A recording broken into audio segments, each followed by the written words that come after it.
What if the woman you love suddenly collapsed, her life hanging by a fragile thread, and the truth about who saved her remained hidden? In tonight's story, Diem faints after a terrifying encounter, unknowingly rescued by Towan's mother, who chooses to stay in the shadows.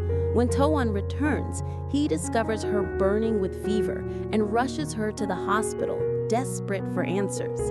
As Diem fights for her life, Towan's mother arrives, her heart torn between doubt and compassion. Will this moment change everything between them? Don't forget to subscribe and follow for more gripping stories.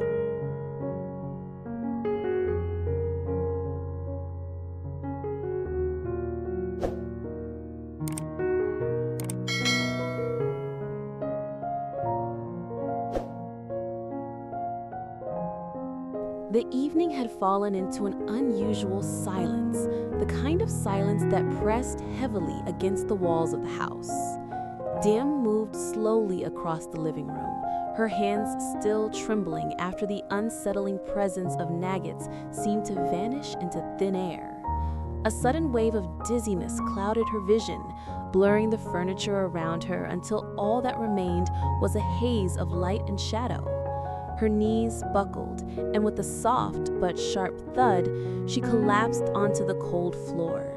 The sound of her body hitting the tiles echoed faintly, as if the house itself had gasped in alarm. Her breathing grew shallow, uneven, as sweat gathered across her forehead. In the dim light, her fragile frame looked even more vulnerable, a flower bending under the weight of a storm it could not resist. For a terrifying moment, it appeared as though she might never regain consciousness.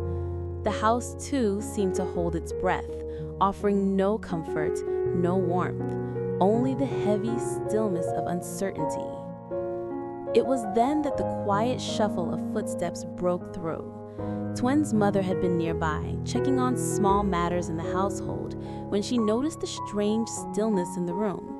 She paused at the doorway, her sharp eyes narrowing as she spotted the figure of Diem lying helpless on the floor. For a brief second, hesitation flickered in her mind. Though she had never fully accepted Diem, something deep within her, perhaps instinct, perhaps compassion, drove her forward. Without another thought, she rushed to the young woman's side. Kneeling beside her, she slipped an arm beneath her shoulders, lifting her gently, though the weight felt almost nothing in her embrace. "Diem, can you hear me?" she whispered, her voice softer than she intended. There was no reply, only the faint flutter of breath that reassured her that life had not yet abandoned this fragile body. The older woman quickly fetched a cloth and a basin of cool water, her hands working with surprising swiftness and care. She pressed the damp cloth to Diem's burning forehead, wiping away the sheen of sweat that clung stubbornly to her skin. Minutes stretched on like hours. Twin's mother continued her quiet vigil, fanning lightly, coaxing Diem to stir with murmured words she had not realized she still carried in her heart. When at last Diem's eyelids fluttered, her lips parted in a faint sigh, though she remained too weak to speak. The older woman sat back, relief soft in the lines of her face.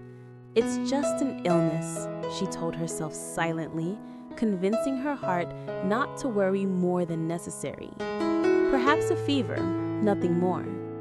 And yet, as she watched Diem's pale features relax slightly under her care, there was something she could not ignore, a pang of protectiveness, an echo of emotions she had buried deep. But she pushed it aside.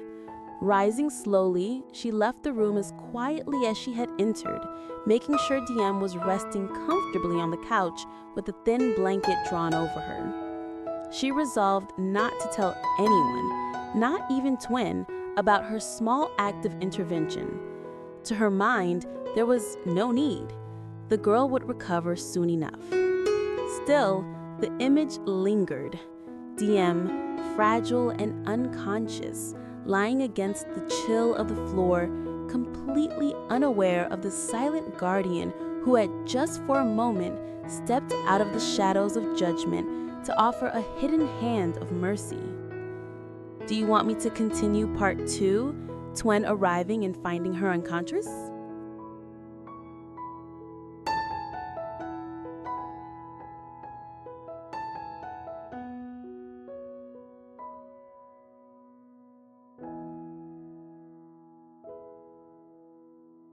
The faint hum of the front gate stirred the silence as Towan returned home that evening, his mind weighed down by the routine burdens of the day.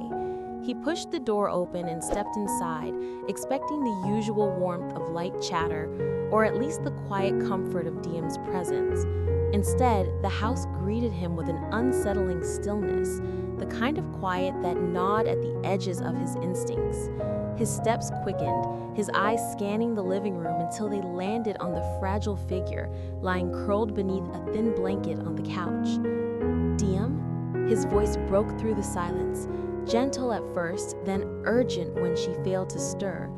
He dropped his briefcase carelessly to the floor, kneeling beside her in alarm. At first glance, she appeared to be merely asleep, her lashes resting softly against pale cheeks. But as he reached out and brushed a hand across her skin, dread coiled within his chest. Her forehead burned with an intensity that sent a chill down his spine. The heat was frightening, unnatural. Diem. He shook her lightly, searching for a response. Her lips parted in a faint murmur, words lost in the haze of fever. Her breathing was shallow, uneven. Each exhale sounded like a fragile plea for help. A wave of panic surged through him. She wasn't just tired. She wasn't just unwell. This was something far more dangerous. Without wasting another second, Towan slipped an arm beneath her shoulders and another beneath her knees. Lifting her against his chest, he realized how light she had become, as if the fever had stolen not just her strength, but also the very essence of her vitality. He could feel the heat radiating through the fabric of her clothes, searing into his own skin. Every heartbeat of hers that fluttered weakly against him felt like a fragile thread threatening to snap. The world outside blurred into urgency. Towan carried her swiftly to the car, laying her carefully across the seat before rushing behind the wheel. The night street stretched endlessly ahead, their neon lights flickering past like fading stars. His hands gripped the steering wheel tightly, knuckles pale as his heart thundered with fear. Each red light, each slow-moving vehicle felt like an enemy keeping him from saving her. "Hold on, Diem, please, just hold on," he muttered under his breath, his voice breaking. He stole glances at her slumped figure, her face bathed in the glow of passing headlights, her skin still flushed with fever. A terrifying thought gripped him. What if he was too late? What if even as he sped through the city, she was slipping away from him? The idea twisted in his chest like a blade. The hospital finally loomed ahead, its sterile lights promising salvation. He pulled up recklessly, barely remembering to turn off the engine before leaping out. With Diem still in his arms, he rushed through the sliding doors, calling out for help.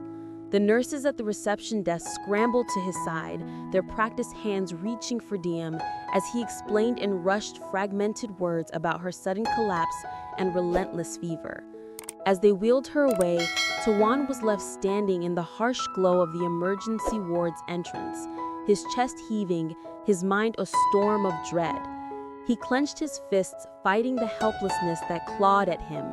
He had always thought of himself as strong, capable of protecting those he loved. But in that moment, watching Diem vanish behind the sterile doors, he felt utterly powerless. The only question echoing in his mind, louder than the hospital's alarms and louder than the pounding of his own heart, was terrifying in its simplicity. What if she was fighting something far more dangerous than he could ever imagine?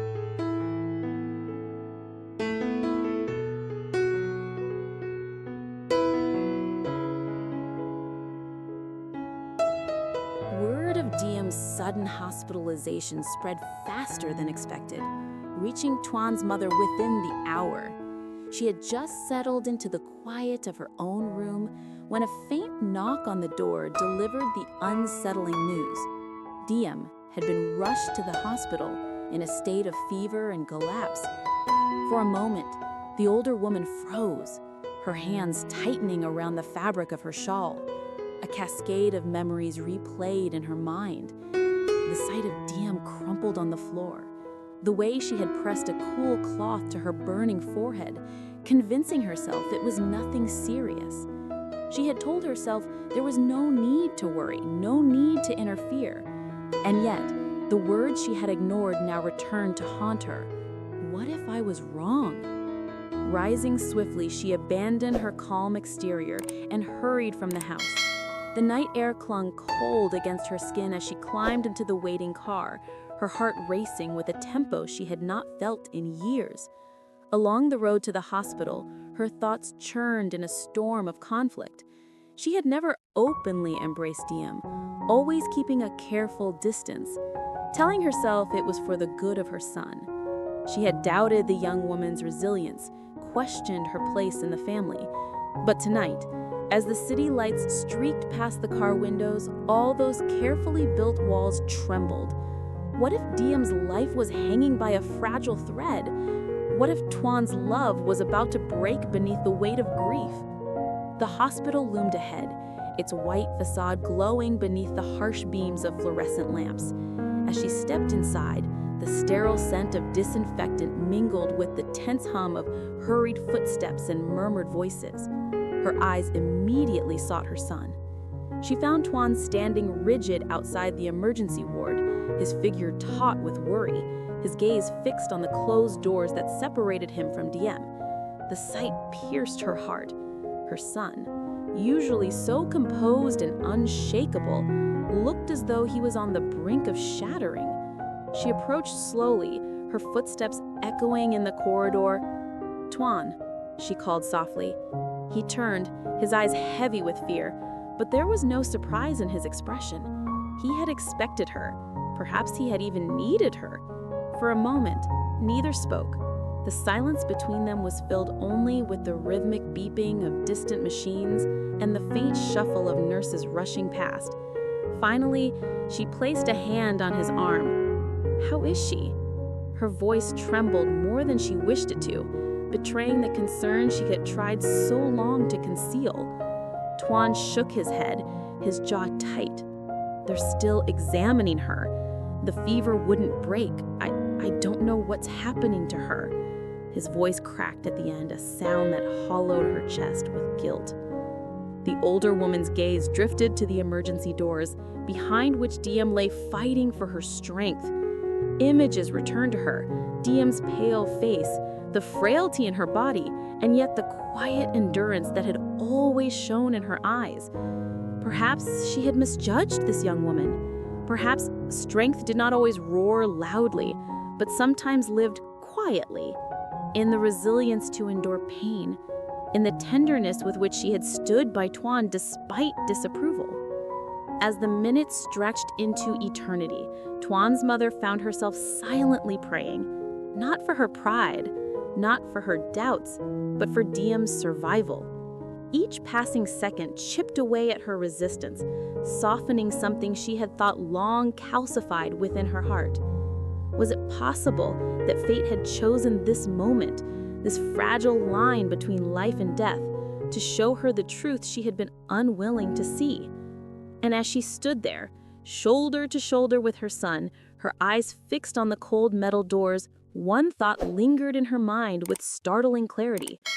Perhaps this girl was not just someone Toan loved. Perhaps she Hello, was xin someone chào tất worth cả các loving khán too. giả của kênh Mí Từ Diễm Review. Rất vui vì ngày hôm nay lại gặp lại các bạn trong tập phim ngày hôm nay. Trong tập phim ngày hôm nay thì Diễm đã phải đi cấp cứu sau khi cô bị ngất ở dưới nền nhà. Và điều đặc biệt hơn là mẹ của Toàn cũng có mặt trong lúc cô đi cấp cứu ở bệnh viện. Động thái này của mẹ Toàn có phải là chứng minh cho việc mẹ Toàn đã ngầm chấp nhận Diễm đến với Toàn hay không, hay chỉ là sự thương cảm nhất thời của bà. Tất cả sẽ được hé lộ vào các tập tiếp theo. Các bạn nhớ bấm vào nút đăng ký kênh để nhận được thông báo mới nhất về các tập phim sẽ được phát sóng hàng ngày trên kênh Lý Tử Diễm Review nha. Cảm ơn các bạn rất nhiều. Bye bye!